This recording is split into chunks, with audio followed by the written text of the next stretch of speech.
Hey everyone, Anthony Fantano, you know who it is. Now, this is the latest episode of the Needle Drop Podcast. We're going to be getting into it. Before we get into it, I want to say thank you for listening, and there are a few ways you can support this podcast. You can hit up our support page link down there in the description, where you can subscribe to up-to-date episodes. They're sent right to your email inbox for a small monthly fee. We also have an iTunes link. We have backlogged episodes on iTunes. You can subscribe to that, download older episodes over there. You can also use our Amazon Associates link if you live in the US. If you buy anything on Amazon, we get kickback from it. Does not add additional money to your price of whatever you're buying on Amazon. And of course, you can comment, you can like, you can share this video and watch it on YouTube if you want to support the podcast that way. Thanks again for listening. We are doing an episode here talking about white publications covering black music in light of Kanye West's recent tweets. It features Spectrum Pulse's Mark Grondin. We get together and we have a very white conversation about this very colorful issue. Here we go.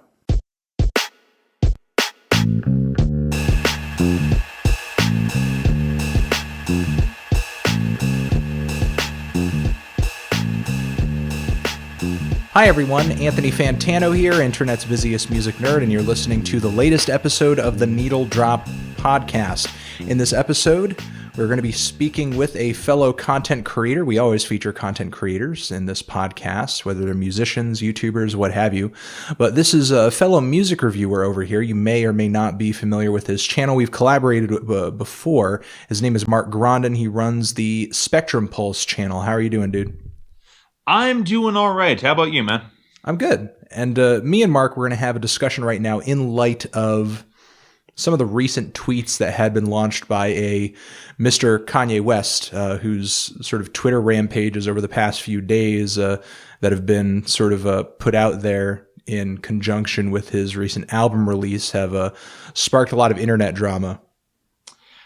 I think part of this, but let's be honest here, like Kanye's now paying voice to something that I think you and I have probably seen over the course of our careers reviewing hip hop, for you probably for a lot longer than I have, and just in terms of it's been a comment that's shown up for both of us. Mm-hmm. Oh, absolutely. Well, I mean, what Mark has not said explicitly yet is that what we're going to be talking about is this idea that white publications, supposedly white publications, should not be covering black music, whether it be, I imagine that label sort of extends out of the hip hop realm as well. If we were to be covering some jazz or something too, I'm sure that sort of sentiment would most likely apply.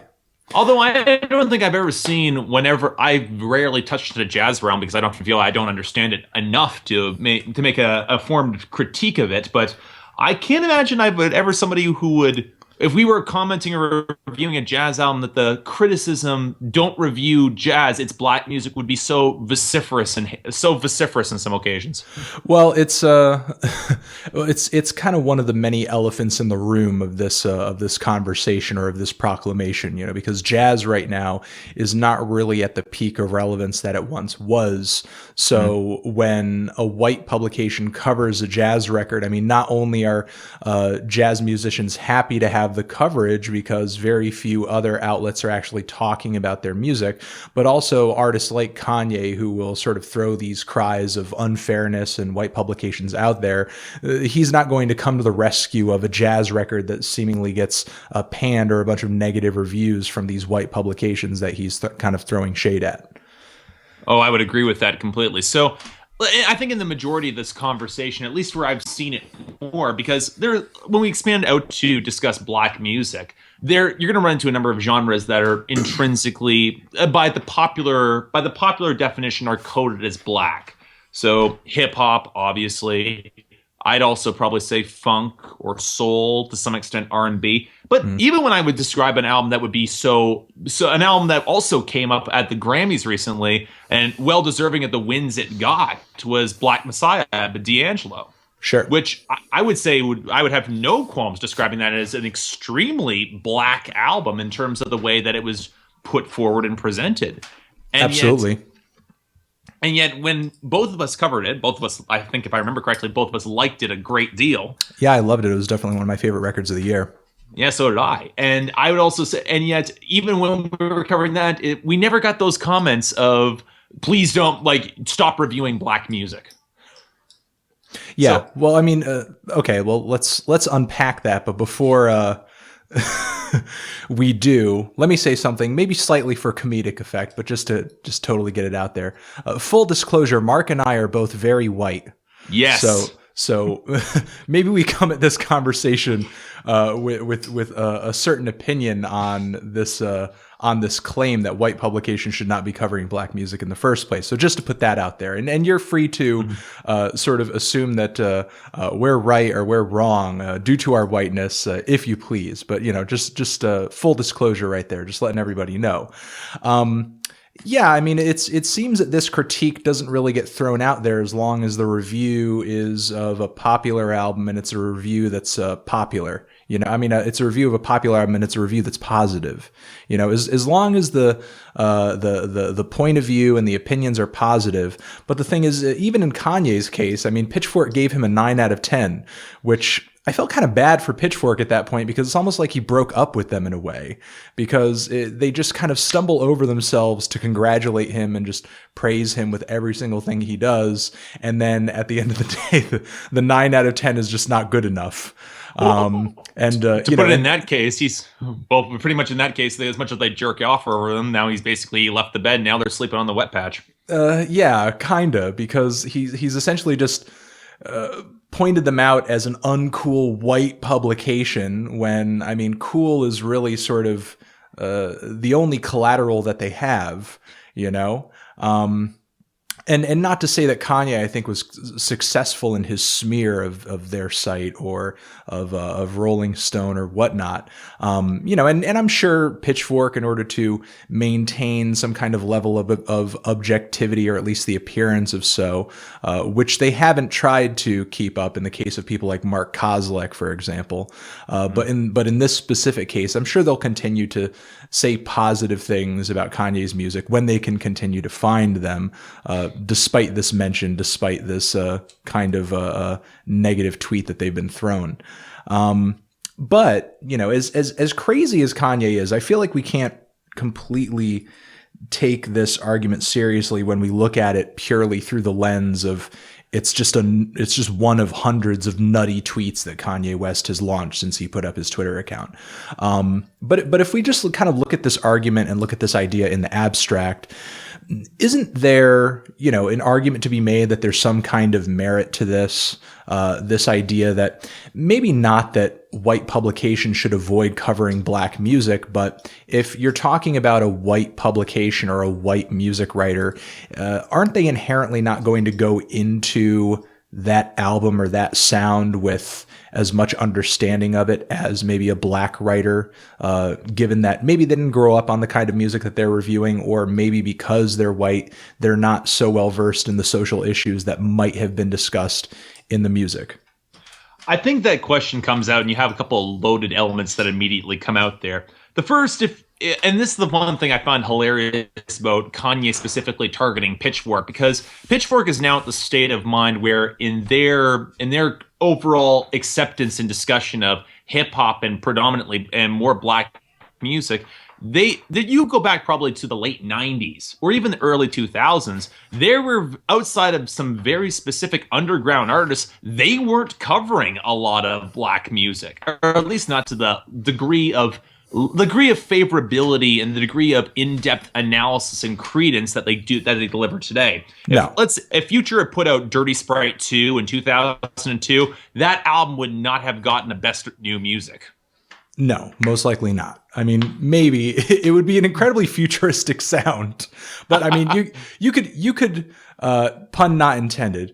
But you could say, yes, Pitchfork back in their inception, they were not covering a lot of hip hop. It was mostly just underground indie rock and indie pop and so on and so forth. Those were their stomping grounds. They weren't into the mainstream. They didn't have a foot into that world like they do today.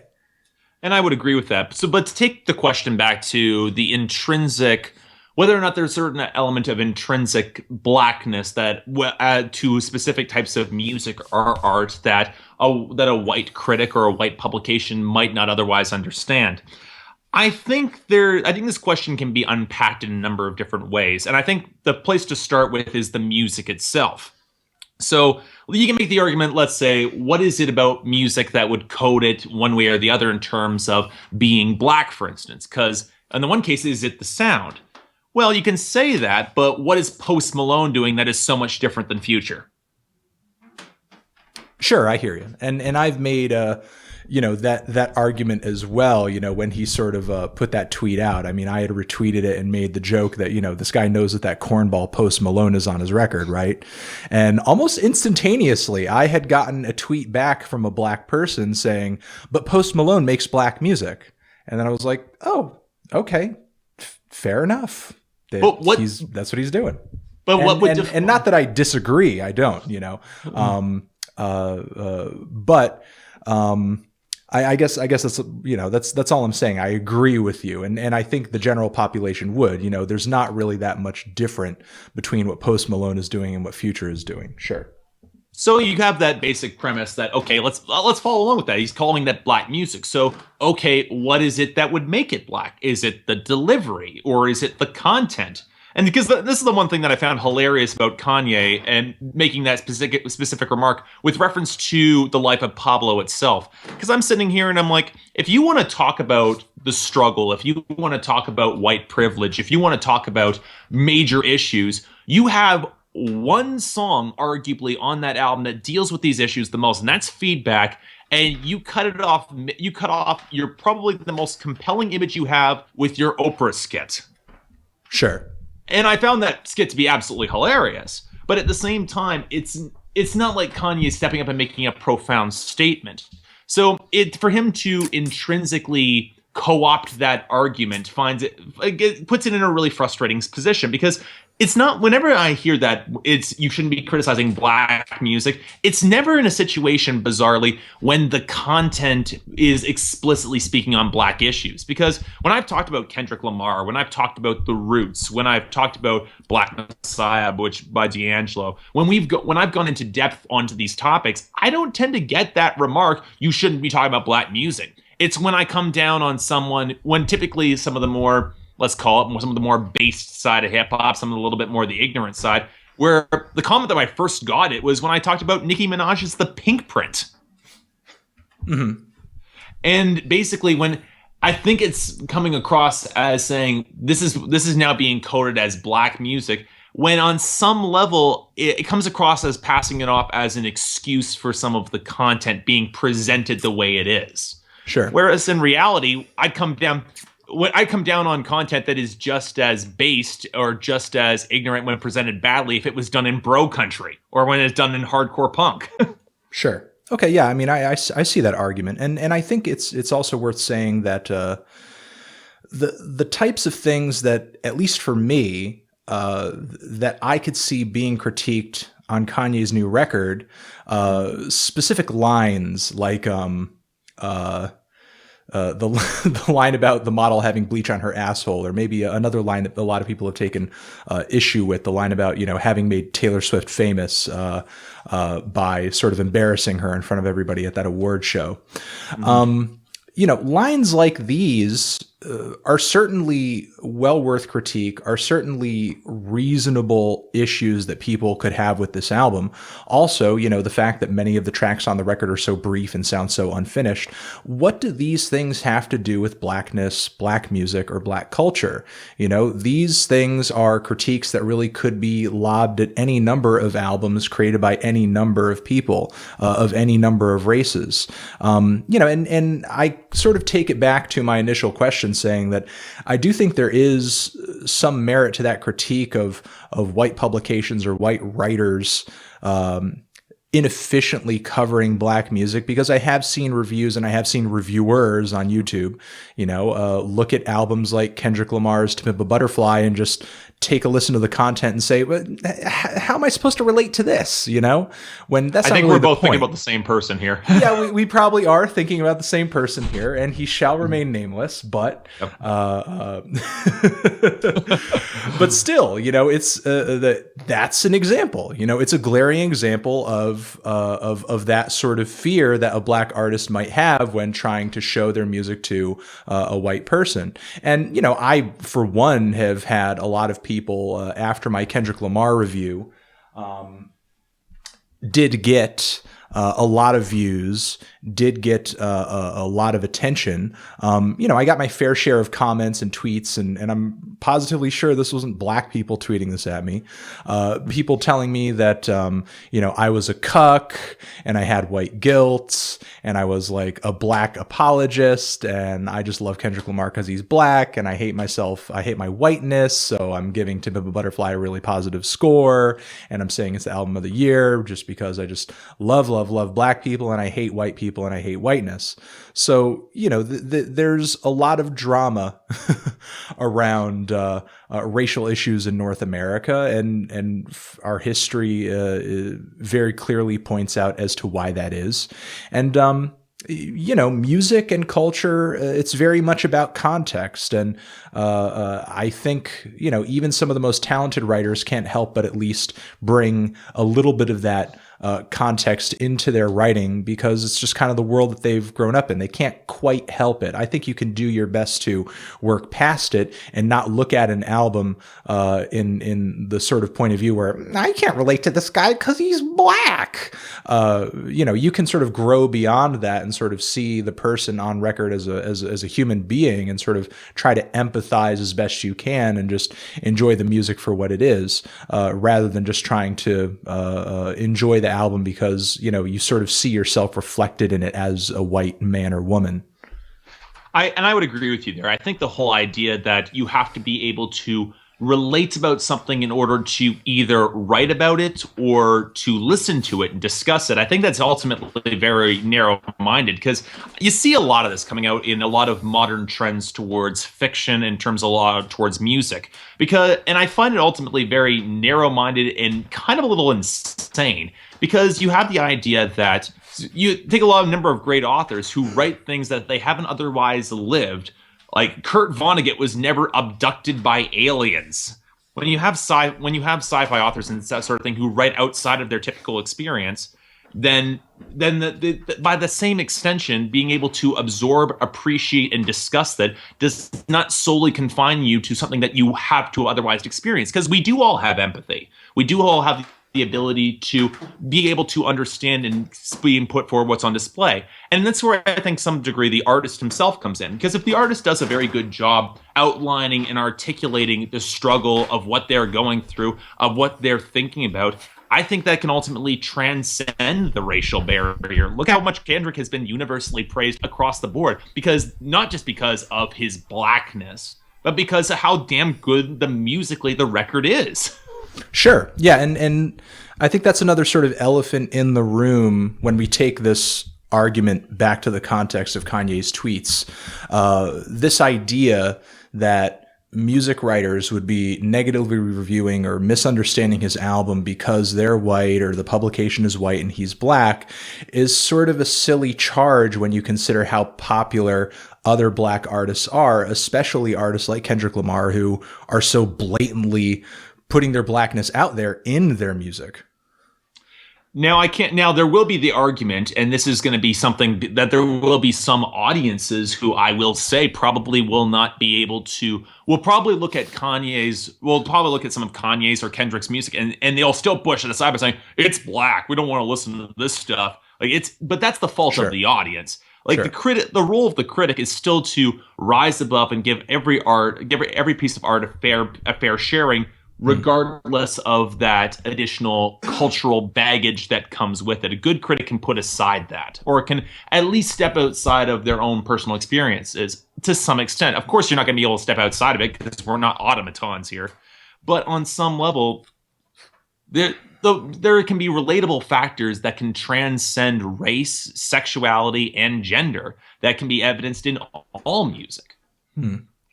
All right, so moving a little bit further into some of the stipulations that I think you could pose to this question. In your head, is there anything different between a supposedly white publication covering a black artist, a black record, and somebody like you or me doing it, who, you know, are essentially just kind of on our own. We're doing it independently. We're hopping on camera and giving our own personal opinion directly to our audience. And, you know, there's no bureaucracy. We're just kind of left to our own devices and relying on purely our own opinions. We got to be careful. Okay, I got to be careful here how I phrase this in terms of relationships that I might have. Don't burn any bridges. Exactly. From what I know, and I'll aim this to keep this as vague as possible, that there are certain review sites and where there is a bureaucracy and there's an approval process when it comes to assigning certain rankings or certain scores to a record. Because on some level, the publication still has to deal with the hate mail. And while Sure. you will occasionally get the publication who just does not give a fuck and will let the writers actually say, this is trash, here is why. We have now reached the point where several of the bigger publications have been either bought out by larger conglomerates, and thus, in order to maintain relationships, they have to be able to, they have to be a little bit more polite, or you're going to run into situations where they're trying not to deal with the comment section later on. Yeah. Well, I mean, a lot of huge publications as well have sort of the marketing side of things to worry about too. And I don't think we have to care about that as much. Like, as much as we might have relationships with an artist, I also think that the YouTube platform allows us to be less faceless. Like, we can come at a point of view, and there can be artists who might disagree with how we might say our review or how we might articulate our points. But at the end of the day, I have yet to encounter an artist, even when I've slagged an album, who has come back at me and told me to go fuck myself. Sure. You know, and I think I think there's sort of even though, you know, we are white as fuck, I think that we have kind of we can put up this shield or this defense that, well, you know, the thing about our reviews is that they're personal, and at the end of the day, we're only doing this because we're fans, you know, like, sure, I mean, we're doing it to get subscribers and get views and you know, make some money off of it, but, you know, like, nobody's paying us other than sort of ourselves, you know, or Google rather, but, you know, Google isn't directing us to do anything, you know, it's all done very impersonally through the AdSense platform. You know, nobody's directing us other than us, you know, there's no bureaucracy. There's nothing political about it. You know, we're just kind of doing our own thing. But still, I feel like that sort of racial hang up can be there because, you know, still, I mean, we are white critics if race does matter in this argument. However, the supposedly white publications I have talked with online, and I know of many people who are employed by these publications who are black or are people of color and write about artists like Kanye regularly on these websites. And on the flip side, there are traditionally black publications or publications that cover hip hop regularly that employ a lot of white writers too. I think the whole stipulation that it is a white writer or a white publication, I think it comes in the presumed assumption, I think it's ultimately probably more accurate than it isn't, is that a lot of these publications are run by white executives, and that the executive ultimately had the final sign off one way or the other. Because let's think about how Kanye would consider one of these publications giving one of his albums a review one way or the other. He's not going to be looking at this individual writer gave me this review. It's this institution gave me this review. Yes. You know, and that's the thing. I mean, when you're talking about a publication versus what you and I are doing, ultimately, you know, that's no matter how good or positive your review is, you're not going to be able to kind of back yourself away from that look of an institution, you know, and I think that's something that not only musicians, but also music fans like you and I are kind of opting out of now that sort of the internet has democratized opinions, as it were. And I think that gives us a little bit more. It's a mixed blessing because we don't have the protection of the institution, but on some case, it's not like It's not like we would take it if it means that our opinions would end up getting compromised. Sure, absolutely. So it's an interesting conversation. I'm wondering how much else we can kind of unpack out of it. I feel like is there anything so far that you feel like we haven't completely explored in this question? I actually think there's a number of things we could actually further go deeper, because here's the thing. As much as when Kanye made this statement, as much as we as a group, we can step back and we can say, this is kind of, as an argument, there isn't a lot of legs to stand on here. And of course, you consider the source. But keep in mind, this is something that's been directed to us prevalently over a period of time, that there is clearly people who buy into this concept that white critics, as it is, do not understand the cultural issues or are approaching the music with a certain idea of privilege that thus we do not, it will not resonate with us on that deeper level.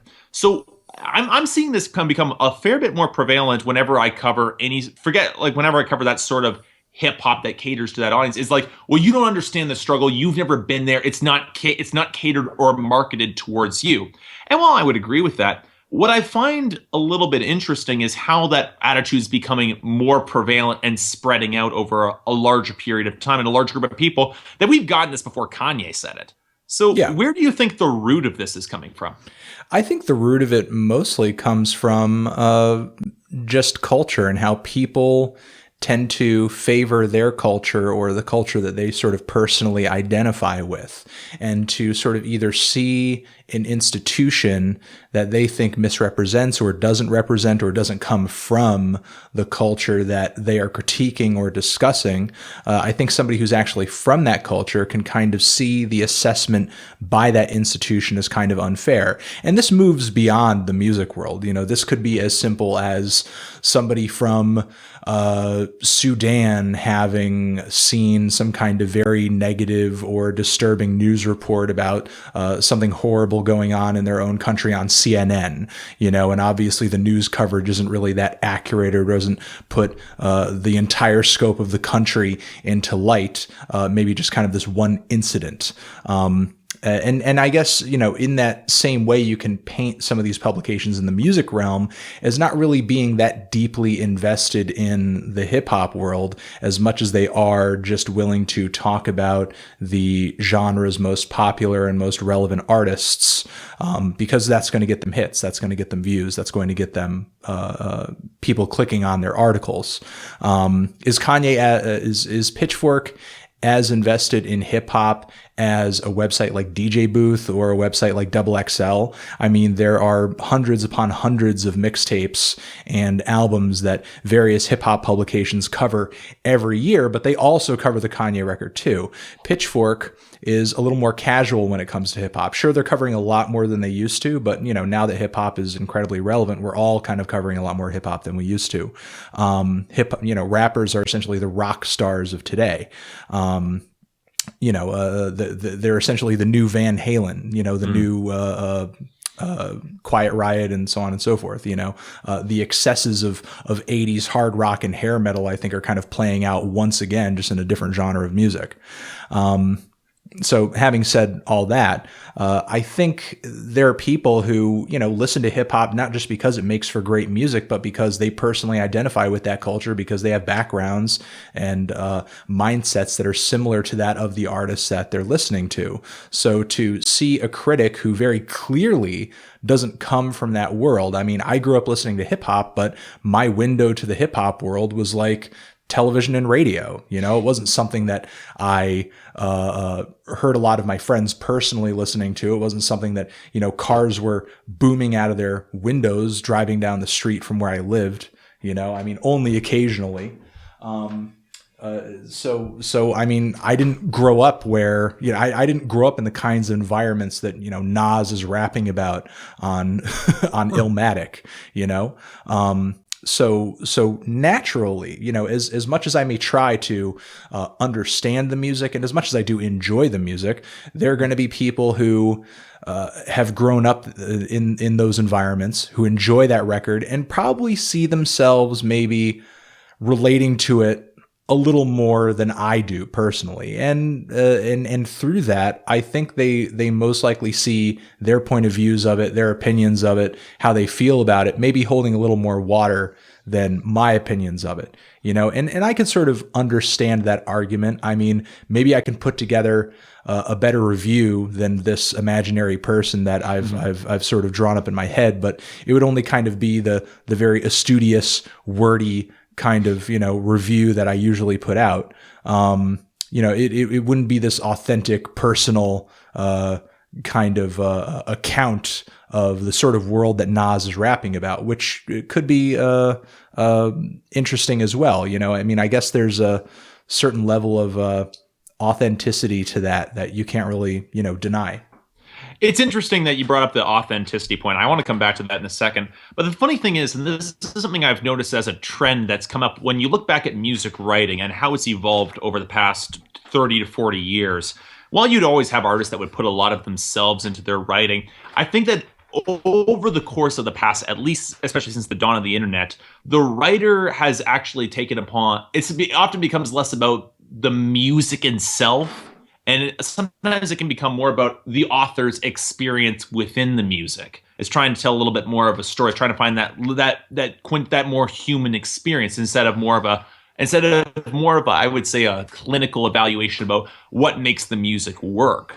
So I guess that's the one thing where I find it gets a little bit interesting, because where ultimately do we draw the line between going into a little bit more of that technical, trying to assess everything with the fairness and objectivity of the critic, rather than going in and trying to find that deep interpersonal connection with something that resonates with you on your core and draws you back to your childhood and finds those essential memories, for instance.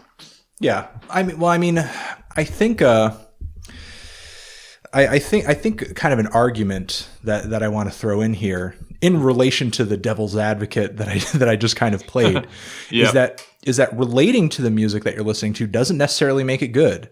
Very true. There's tons of awful, white guy hip hop out there where guys are essentially just crying over how upset they are at their moms and their dads, and they're trying to be the next Eminem, that I just cannot stand, not even a minute of. Or there, are dudes out there who are rapping about walks of life that, I've never lived. I don't care for them. I don't care for their music. But they have fan bases who very much relate to their music and very much care about the message that they're putting out there in their music, because they've kind of walked that walk, something relatable doesn't necessarily mean it's good, I guess, is the argument to be made there. Just because you're black and you feel comfortable listening to artist X because they're black as well doesn't necessarily mean the music's good. Just because you're white and you're listening to artist X because they're white, because they grew up in the same punk scene that you did, or you're a country boy and they're making country music, so on and so forth, doesn't necessarily make it good either. Music sort of has that power to tap into culture and reflect culture out to the listener in a way that I think very few artistic mediums do.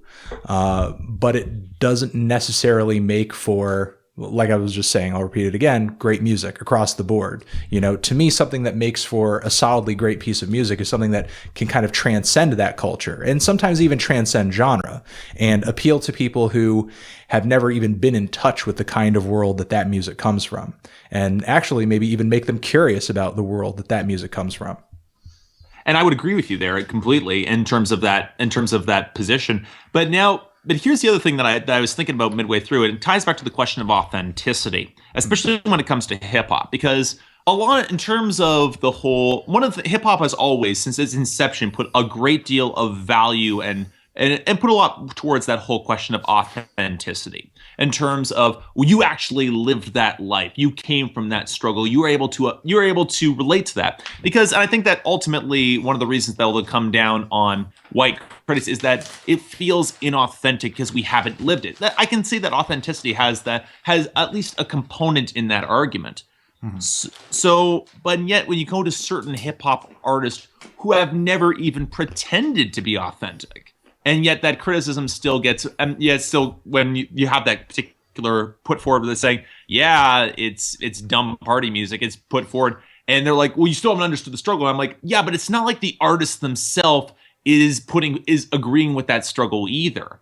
Like, I remember I was doing a little bit of research for my recent episode of Billboard Breakdown, and the one thing that struck me about Future is that he said that, yeah, I'm not drugged out on lean all the time. Like, I'm not totally in that headspace all the time. Yeah. And you couldn't be, otherwise you couldn't function. Look at Lil Wayne. So I think the piece that's coming out of it is that how much more can you use authenticity as an argument against critics having not lived that life when the artist themselves is putting forward a fabrication? Yeah, I mean, I think there are instances of what you're talking about that are even more egregious than the one that you just cited. I mean, look at a guy like Rick Ross, who, I mean, the guy is nothing but fabrication. From his sort of drug kingpin status to the amount of money that he says he allegedly makes or has in his bank account.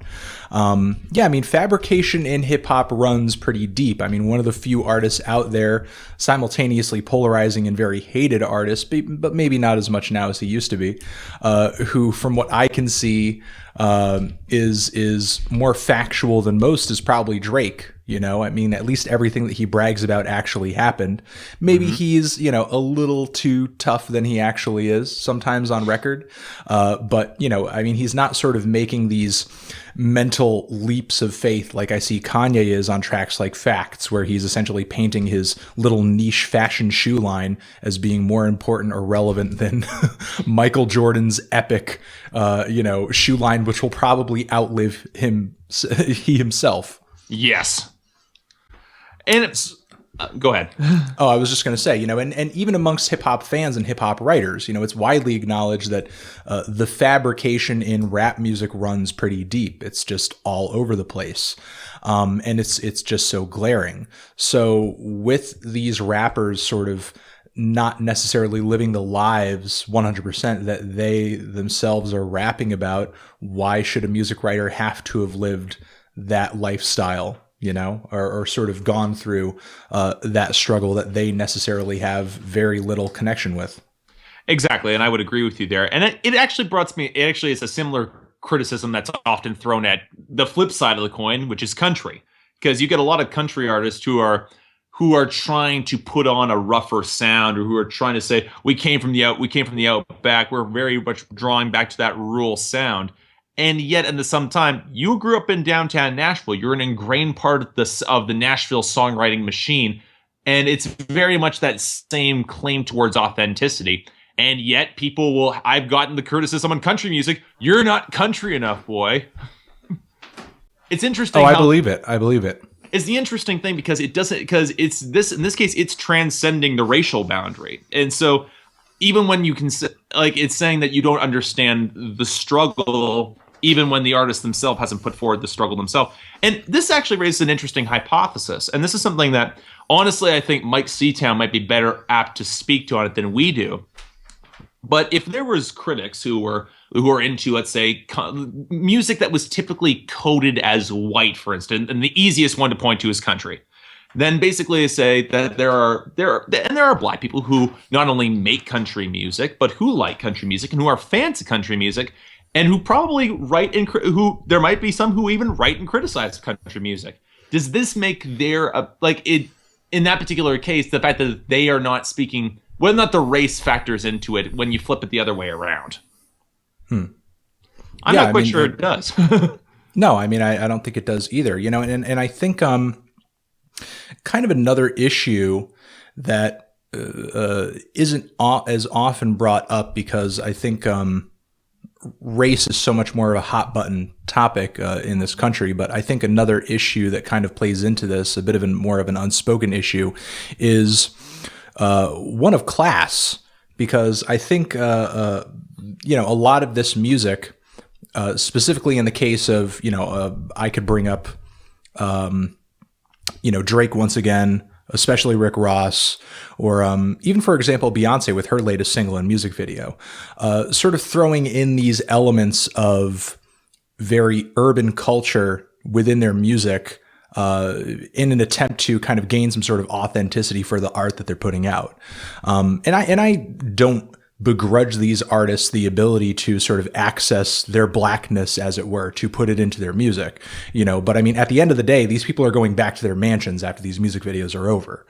They're not sticking around where they're shooting these music videos. They're leaving immediately after because they have money and they have, music careers to run. It's not hashtag DIY or die here.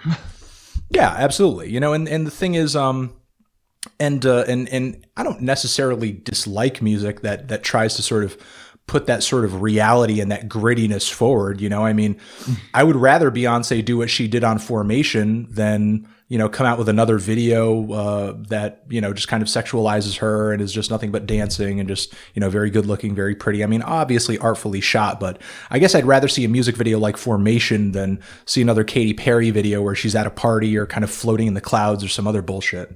Mm-hmm. And that's the interesting thing that ultimately comes out of this is that, but the question of that class consciousness, whether or not they might be pulling something from their past or something that they have, it's the same question of authenticity when it's coming, but it's not something they might have otherwise lived. It's something that's coming from. Yeah, I mean, when you're talking about a guy like Drake, I mean, you're talking child actor here. Mm-hmm. You're talking lifetime entertainer who's simultaneously telling us that he started from the bottom and now he's here. And the thing is that a lot of hip hop heads or a lot of like MCs threw that in his face, and yet he sort of managed to coast past this almost because he's made of Teflon. Nothing sticks to him. But as long as he's dropping those hits, man, he's bulletproof. So you have to ask the question, like even when he had the ghostwriter, even then that was outed, he was bulletproof. So it's true, man. The hits make you bulletproof. Although, but I'm thinking more, it's the hits are making him bulletproof, but at the same time, will there ever be a point where the exaggeration, where he is so far outside of what one can consider believably Drake, that it will ultimately push people away? And I think that's a really good question, because I think that's kind of what happened in Kanye's case. I mean, the public for a long time is just so used of seeing him as this really nutty character, but it's almost like with these past few Twitter rants, he's sort of pushed us into a realm of unbelievability, and so many people are just like looking at what he's saying with a lot of skepticism and just thinking, is this guy nuts? I don't even know if it's nuts so much as desperate, and in a sense where I think he's running to a point of creative bankruptcy, honestly, because while he's an incredibly gifted producer, I think he's just does not know what to say on record in order to provoke controversy or to provoke a reaction. I think if anything, he's falling victim to his own hype machine.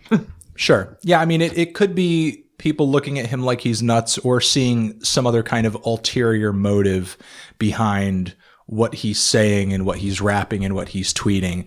It seems like nearly everything that he does these days is not for the sake of making great music, but more for the sake of just getting people to gawk at him, whether it be something he's rapping on a record, something he's putting out there in a tweet, whether it be, who he's, dating and having kids with, the people who he's associating with, his ultra weird fashion line. I mean, it seems all like just a ploy for attention sometimes. And you have to wonder what's driving that, and what intrinsic quality gets people to look at beyond the spectacles. Eventually, people are going to get sick of it. Eventually, people are going to stop looking and stop paying attention. It's possible, but I feel like I think we're in the midst of like the spectacle generation right now. I mean, if a guy like Donald Trump can basically get within inches of the hoop of the presidency just by saying the crazy things that he does. I don't see why Kanye can't sort of, in a way, maintain relevance in the hip hop world by saying the things that he does. True, although given 2020, Kanye says he's going to run for president, so we could actually see that play out in terms of how it otherwise work, which is kind of. Yes, hopefully Kanye comes through and challenges the Trump presidency, which is inevitable. You're scaring me here, dude. I thank God I'm Canadian. Yes, you're Canadian. You don't got to worry about it. Yeah, pretty much. Well, we do. Our economy's linked to yours. Like. Yeah, I know. I'm kidding. You got to worry about it. Be very afraid. Yeah. So, in summation, because I think we've pushed this conversation deeper than I would have otherwise expected, I guess the question is, where do we go from here as critics? I think you and I personally, I think we're in a good spot. I think whether we review a Black album or a piece of Black music positively or negatively, we're coming from a good, a genuine, and a well-intentioned place, because ultimately, at the end of the day, we're music fans. We're not in it for the drama. We're not in it for the politics. We're not in it to rub shoulders with celebrities. We're not in it to align ourselves with certain views within the realm of identity politics. Ultimately, we're here for the love of music and the love of musical discussion and music culture, and we're just trying to share in that with the people who view our content. So while these discussions are interesting to have, ultimately I don't think they're anything you or I have to sweat, because if a viewer comes across our videos, white or black, brown, whatever, and is listening to the things that you and I are saying and the critiques that we're giving, hopefully what comes across is that we care about the music, and we're not trying to, sort of incite any drama or argument that has to do with race or portraying a certain bias against somebody because they're from a certain culture, so on and so forth. Again, I just think we're music fans, and that should be reading in our videos. And obviously people are understanding that. So I don't know if this is something that, you and I need to stay awake, at night over. But this is something that maybe publications that tend to be more famous, and tend to be more nameless, faceless, and more bureaucratic might need to be conscious of in the future, because for these brands, these very large brands, some of them employ a lot of people. This type of drama might be something they want to avoid because they have a bottom line to worry about at the end of the day.